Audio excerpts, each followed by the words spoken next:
Florida Panthers overcame an early 2-0 deficit to take a 3-1 lead in their series with the Boston Bruins. Armando Velez of Locked On Florida Panthers is here to talk about that, the controversy in the game, and a whole lot more. All that coming up on today's Locked On NHL podcast.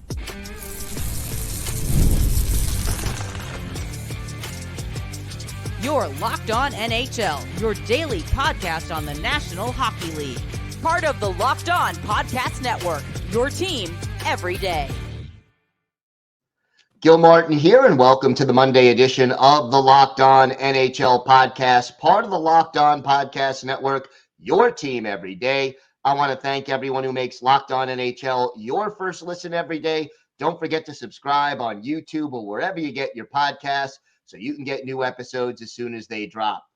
It is my pleasure to welcome back to the show a very happy, excited Armando Velez, the host of Locked On Florida Panthers. And Armando, they're up 3-1 in the series now, getting a big win in Boston. Talk to me about this comeback win. What was the key? I mean, the key for the Florida Panthers was still just to stick to their own game because, I mean, even when the Panthers were down 2-0, I mean, the Panthers were still controlling play. There's a few instances where Tarasenko went on a breakaway and it was stopped by Jeremy Swayman. Mason Lohrei had a batted puck that almost went into their own net.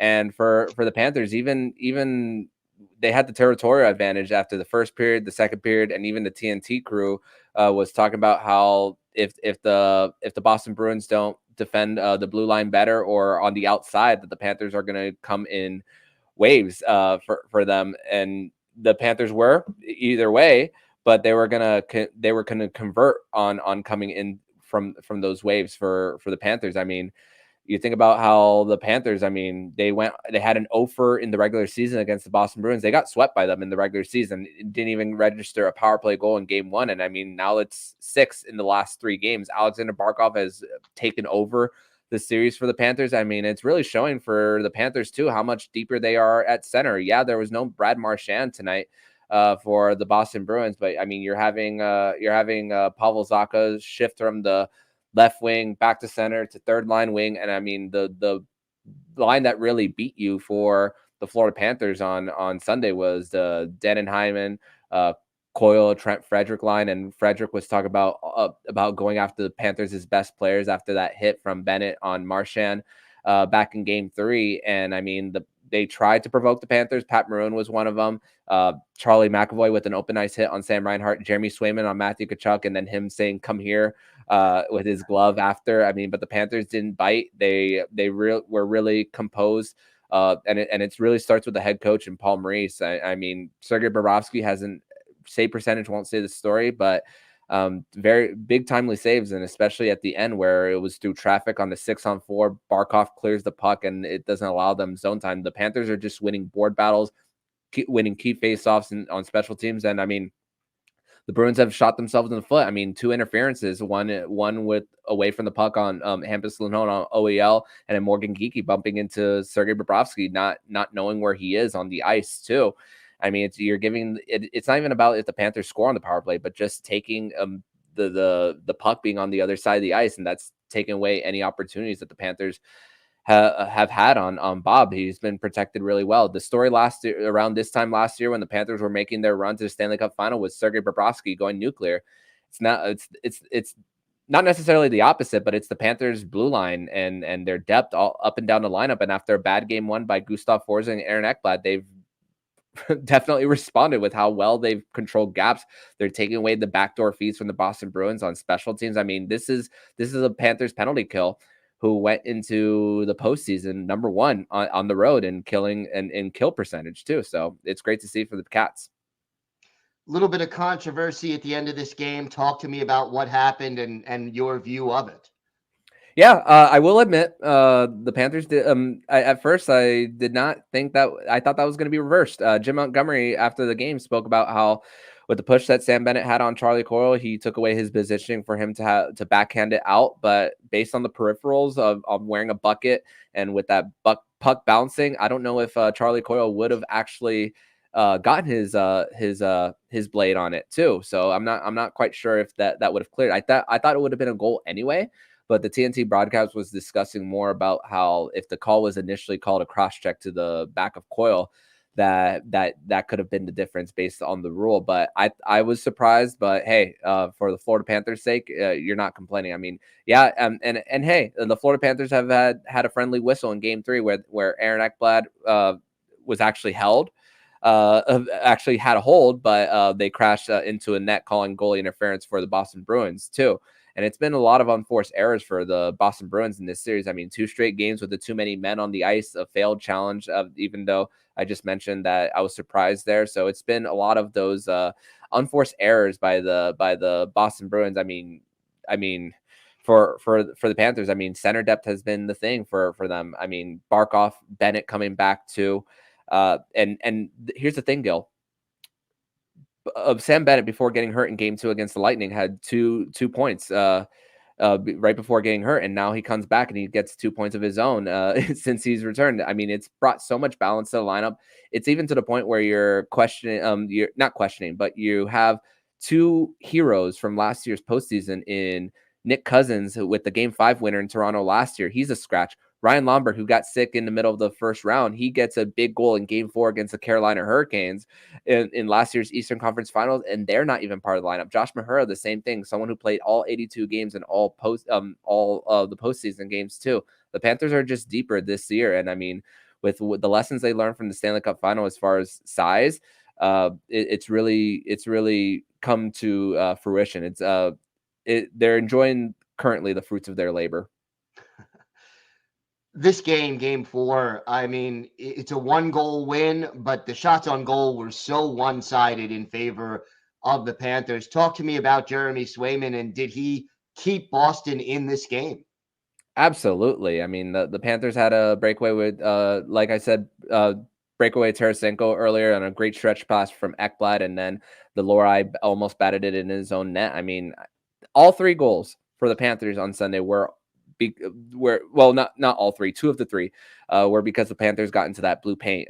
Sasha Barkov weaving through the defense after Kyle Okposo kept the puck in the zone. I mean, Sam Reinhart did not finish this game. He was bleeding and had a bucket full of blood near the crease too. And Kyle Okposo, who the reasoning behind that to put Okposo there was because he's a right-handed shot. So but also him tapping it back to Barkov and then him weaving through the defense. You could argue that Boston should have used more body instead of stick for a man that big in Barkov for him to get it past the blocker, but also Bennett crashing the net. And then the first one by Lundell, it was because the Panthers dumped it in, and then Swayman was screened by his own guy too. And that's the thing for the Panthers. I mean, Game 1 they struggled with that, and I was thinking even after Game 1, how the heck are the Panthers going to get through Swayman if he's seeing pucks this clearly? And man, have they adjusted. I mean, and 3 straight games with a power play goal for the Cats too. I mean, it's everything for the Panthers as far as winning battles along the walls, and also for the power play, the goals that they scored. It's not that one set play where they're getting it down below to Tkachuk and then back in the bumper position to Reinhart. They're allowing the Boston Bruins PK guys to get onto the strong side so that they can dish it cross ice and to get an open lane to Jeremy Swayman too. And he's not the reason why the Boston Bruins are losing this series. And also, they've made Hampus Lindholm and Charlie McAvoy look like humans. That's supposed to be a top 4 for the Boston Bruins, and they've made them not look like a top 4 of top 4 players for them. So what is the key to closing out this series and not letting Boston back in? I mean, it's gonna come down to how you protect the middle of the ice too. Once again for the Panthers, it's been a thing that has been in their favor all throughout the postseason. I mean, last year they shut down Austin Matthews, Mitch Marner for the most part, and William Nylander. First round this year, you shut down Nikita Kucherov and Braden Point. Steven Stamkos was one that you were allowed to beat you on the power play too. And for the Panthers, even in Game 1, it was a lot of depth scorers for the Boston Bruins who were getting on the board. Pastrnak he wasn't a factor statistically, but he was a factor of creating turnovers for the Panthers in Game 1 and getting it to those other guys too. But even when he gets a goal on in Game 4, I mean, it's still not enough for the Florida Panthers to win. Yeah, Brad Marchand is not in the lineup for the Bruins, heart and soul for them, at least this current edition of the Bruins. But I mean, the Panthers have them where they want them. The Bruins tried to get a little rough, and the Panthers were just composed the whole time. Pat Maroon was trying to bait Bennett into fighting, but Bennett's not going to fight a fourth liner. They know that if both go to 5 minutes for fighting, it favors the Boston Bruins over the Panthers in that situation, as far as your 5-on-5 play too. So I mean, it's just really about your centers being healthy and protecting that middle, and just puck support is going to be key for when they're entering the zone. And the Panthers, it's just really hard for the Boston Bruins to just get anything going on a cycle in the Cats' end. All right, Armando, why don't you tell our viewers and our listeners where they could find the podcast and where they could find you on social media? They can find me personally on X at Monoman12. They where they could see me tweet about the Panthers, and hopefully for me, I can delay my baseball tweets until late June. So I'm hoping to just the hockey tweets from now until then, especially with the state of the baseball team down in South Florida. But also they could follow the show account on X at LO_FLA Panthers, and on Instagram, and they could also follow Locked On Panthers on YouTube, where we just passed the 800 subscription mark. So South Florida hockey is on the rise, and also their ECHL affiliate, Florida Everblades, are back in the Eastern Conference Final after defeating the Orlando Solar Bears in 5 games. All right, Armando, well, thanks so much. Always a pleasure. Thank you as always, Gil. Today's episode is brought to you by Policygenius. It's the country's leading online insurance marketplace, and Policygenius saves you time and money so you can provide your family with a financial safety net starting today. With Policygenius, you could find life insurance policies that start at just $292 per year for $1 million of coverage. Some options offer same-day approval and avoid unnecessary medical exams. Policygenius helps you compare your options from top companies, and their team of licensed experts is on hand to help talk you through it. Easily compare quotes from America's top insurers in just a few clicks to find your lowest price. Check life insurance off your to-do list in no time with Policygenius. Head to policygenius.com/LockedOnNHL or click the link in the description to get your free life insurance quotes and see how much you could save. That's policygenius.com/LockedOnNHL, policygenius.com/LockedOnNHL.